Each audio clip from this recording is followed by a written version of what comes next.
মুমিন যারা দুনিয়ার কোন মহাশক্তিকে তারা পরোয়া করে না, যার জ্বলন্ত প্রমাণ দেখতেছেন ফিলিস্তিনের জমিন। কোন জমিন? আওয়াজ করে কথা বলেন, কোন জমিন? ফিলিস্তিনের মুসলিম মুসলমানগুলি আকাশের নিচে জমিনের উপরে এর চাইতে মজলুম আর কেউ নাই। হাজার হাজার নিরপরাধ শিশুরা, মারা, যুবকেরা শহীদ হচ্ছে, আল্লাহর জান্নাতে চলে যাইতেছে। বিশেষ করে স্বাধীনতা সংগ্রামী যারা সেখানে সংগ্রাম করতেছে, আজকে 2টা মাসের নিকরিব হয়ে গেল পৃথিবীর দ্বিতীয় মহাশক্তি জালেম স্বঘোষিত রাষ্ট্র, জবরদখলকারী রাষ্ট্র ইসরায়েলের মোকাবিলা করতেছে, এক কদম পিছনে যাইতেছে না। বলো সুবহানাল্লাহ। আর বলেন সুবহানাল্লাহ। আল্লাহ ওই স্বাধীনতা কামী ফিলিস্তিনি মুজাহিদদেরকে যেন কামিয়াব করে, সকলে বলেন আল্লাহুম্মা আমিন। বিশ্ব মুসলমানের প্রথম কিবলা মসজিদুল আকসা যেন আল্লাহ আবার বিশ্ব মুসলমানের হাতে ফিরাইয়া দেয়, বলেন আল্লাহুম্মা আমিন। যারা শহীদ হচ্ছেন আল্লাহ তাদের শাহাদাতকে যেন কবুল করে, বলেন আল্লাহুম্মা আমিন। আল্লাহ তার গায়বী শক্তি দিয়া স্বাধীনতাকামী মুজাহিদদেরকে যেন হেফাজত করে, বলেন আল্লাহুম্মা আমিন। কিন্তু দুঃখ লাগে, আফসোস লাগে, সেই সময়ে বিশ্বের 100-282 কোটির ঊর্ধ্বে মুসলমান, কিচ্ছু করা সম্ভব হচ্ছে না। 57টি ইসলামী রাষ্ট্রের রাষ্ট্রনেতা এতিমের মতো দাঁড়াইয়া দর্শকের ভূমিকা পালন করতেছে, কথা ঠিক কিনা? তার কারণ হলো ওই ক্ষমতায় যেগুলি আছে একটার ভিতরে আল্লাহর ভয়, একটা মুমিন নয়, সবগুলি হলো ইহুদি নাসারাদের 5টা গোলাম, তাদের দালাল, যার কারণে তারা যা কয় তারা তা বলে। এদের ডরে আর ভয়ে তারা একটা কথাও বলতে পারে না। এবং সবচেয়ে বড় বুবা শয়তানের ভূমিকা যেটা নিতেছে, এটা হলো সৌদি আরবের যুবরাজ নামের শয়তান, কথা ঠিক কিনা? যে আজকে নেতৃত্ব দেওয়ার কথা ছিল, একটা কথা তার জবান দিয়ে এদের বিরুদ্ধে বাইর হক। আল্লাহ এগুলিকে হেদায়েত করুক, সকলে বলেন আল্লাহুম্মা আমিন। এর কারণ হলো তাদের এবং আমাদের ভিতর থেকে চলে গেছে আল্লাহর ভয়। কার ভয়? যারা আল্লাহর ভয় অন্তরে যাদের এসে যায়, দুনিয়ার কোন শক্তিকে তারা ভয় করে না। যার জন্য দেখতেছেন সেই জমিনে যারা নিজের মাতৃভূমির রক্ষার্থে স্বাধীনতার সংগ্রামে নিজের জীবনকে উৎসর্গ করে দিতেছে, হেসে হেসে তারা আল্লাহর জান্নাতে যাইতেছে, বলে সুবহানাল্লাহ। আবারও বলি, আল্লাহ তাদেরকে কামিয়াব করুক, সকলে বলেন আল্লাহুম্মা আমিন। এই মসজিদ সেই মসজিদ যে মসজিদে আমার নবী মুহাম্মদ রাসূলুল্লাহ সাল্লাল্লাহু আলাইহি ওয়াসাল্লাম 1,23,999 জন নবীকে পিছনে মুক্তদি হিসাবে দাঁড় করাইয়া ইমাম হয়ে 2 রাকাত নামাজ পড়াইয়াছিলেন, সেই মসজিদ হলো মসজিদুল আকসা, বলে সুবহানাল্লাহ। ওই মসজিদ থেকে আমার রাসূল মেরাজের সফর আরম্ভ করেছিলেন। ওই মসজিদের নাম আল্লাহ তার কালাম কোরআনে উল্লেখ করেছেন। আল্লাহ বলছেন, সুবহানাল্লাযী আসরা বিআবদিহি লাইলাম মিনাল মাসজিদিল হারামি ইলাল মাসজিদিল আকসা। আল্লাহু আকবার। ও আমার ভাইরা, বলতেছিলাম এই কোরআনুল কারীমকে বিভিন্ন সময় জমিন থেকে উৎখাত করে দেওয়ার চেষ্টা করা হয়েছে, বন্ধ করে দেওয়ার চেষ্টা করেছে, কিন্তু যারাই করেছে তারাই কামিয়াব হতে পারে নাই। কারণ এর হেফাজতের দায়িত্ব যিনি নিয়েছেন তার নাম, যতদিন আল্লাহর নাম এই জমিনে আছে, আল্লাহর কালাম কোরআনুল কারীমের তিলাওয়াত থাকবে, কথা ঠিক কিনা? এই কোরআনের বিরুদ্ধে যখন দেখা গেল ষড়যন্ত্র করে হুফাজুল কোরআনদেরকে হত্যা করে নিল, সঙ্গে সঙ্গে হযরত আবু বকর সিদ্দিক রাদিয়াল্লাহু তাআলা আনহু কয়েকজন সাহাবীদেরকে একটা বোর্ড বানিয়ে দিলেন। তখন লিখিত কোরআন ছিল না, মানুষের সিনার ভিতরে, সাহাবায়ে কেরামদের সিনার ভিতরে গাছের পাতার মধ্যে, উট বেড়ার ছাগলের চামড়ার মধ্যে। তখন চিন্তা করলেন এই কোরআনকে তারা যে কোনো সময় এইভাবে জমিন থেকে উঠিয়ে দেওয়ার চেষ্টা করবে। তখন বোর্ড বানিয়ে দেওয়া হলো। ওই সাহাবীরা কোরআন বিভিন্ন জায়গা থেকে কালেকশন করে কোরআনের কপি তৈরি করলেন 60টা। বিশিষ্ট সাহাবীরা তা বসে দেখলেন, দেখার পরে এই কোরআনকে অনুমতি দেওয়া হলো। পরবর্তীতে হযরত উসমান রাদিয়াল্লাহু তাআলা আনহু যখন বিশ্ব মুসলমানের নেতা হলেন, খলিফা হলেন, তিনি চিন্তা করলেন 7টা কোরআন যদি 7 জায়গার মধ্যে থাকে তাহলে বিভিন্ন সময়ে মতভেদ তৈরি হতে পারে। তিনি বিশিষ্ট সাহাবায়ে কেরামদেরকে নিয়ে বোর্ড তৈরি করে এর মধ্যে থেকে একটা কোরআনুল কারীম তিনি নিজ হাতে লিখলেন, আর লিখে সেটাকে অনুমতি দিয়ে বাকি সমস্ত কোরআনকে তিনি ফুড়াইয়া ফেলে দেওয়ার নির্দেশ দিলেন। ওই ওনার লিখিত কোরআনুল কারীম যেটা আজও সৌদি আরবের মিউজিয়ামের মধ্যে হযরত ওমর কর্তৃক লিখিত সেই আল্লাহর কালাম কোরআনুল কারীম রয়ে গেছে। আর সেই কোরআনকে তিলাওয়াত করে করে দুনিয়ার মানুষের জবান দিয়ে উচ্চারিত হয়, একজনের জবান থেকে আরেকজন শুনে আর তিলাওয়াত করতে থাকে। এর জন্য উসমান রাদিয়াল্লাহু তাআলা আনহুকে বলা হয় জামিউল কোরআন, কোরআন একত্রিতকারী। সেই দিন থেকে একই কোরআন বিশ্ব মুসলমান তিলাওয়াত করতেছে, তাদের মধ্যে কোনো মতভেদ নাই। না আছে? কোরআন নিয়ে কোনো মতভেদ আছে? ভাইরা আমার, এর জন্য বলতেছিলাম সেই সময় তারা ষড়যন্ত্র করেছিল হুফাজুল কোরআনদেরকে হত্যা করে আল্লাহর কালাম জমিন থেকে মিটাইয়ে দেওয়ার জন্য, কিন্তু সম্ভব হয় নাই। সর্বকালে তারা তা করেছে। আজকের যে চীন আপনারা জানেন, ওই দেশেও একবার আল্লাহর কালাম কোরআন তেলাওয়াত করা, প্রেস করা, মাদ্রাসা সব বন্ধ করে দিয়েছিল।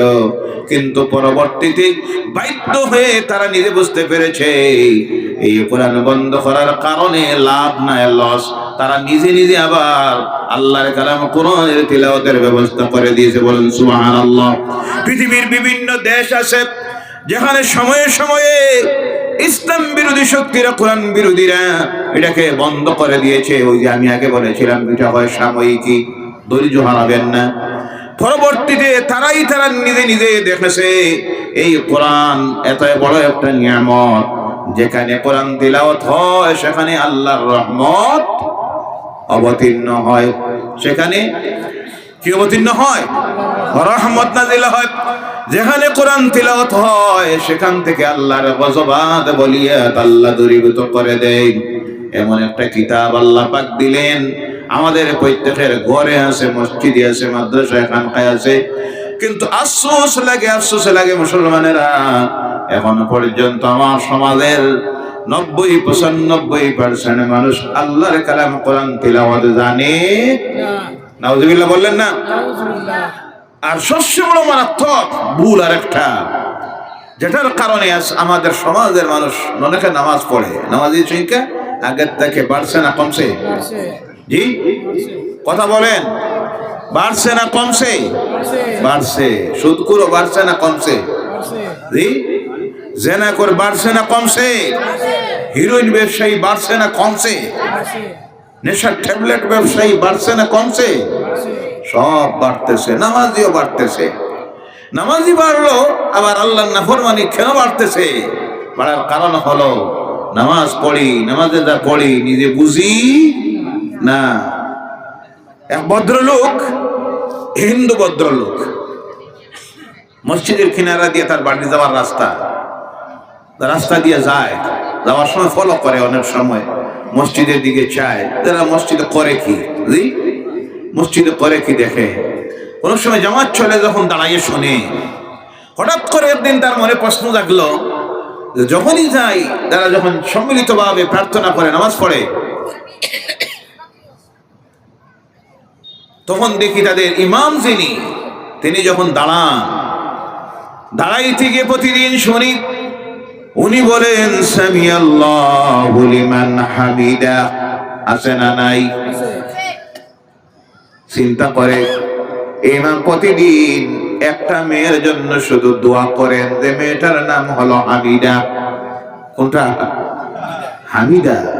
এই মহল্লায় গ্রামে কি আর কোনো মেয়ে লোক নাই? অনেক তো আছে, ফাতেমা আছে, জোহরা আছে, কুলসুম আছে, আয়েশা আছে, বিভিন্ন আছে। ইমাম সাহেব শুনি প্রত্যেক দিন যখন আমি যাই দেখি তাহলে হামিদার জন্য দোয়া করে। ব্যাপারটা কি? হামিদা নামের মহিলাটা কিন্তু ভালো, ইমাম সাহেব দোয়া করেন। সিদ্ধান্ত নিল, আমার বাড়ির কিনারায় তো আর একজন মুসলমান ভদ্রলোক আছে যে নামাজ পড়ে। কে পড়ে? নামাজ পড়ে।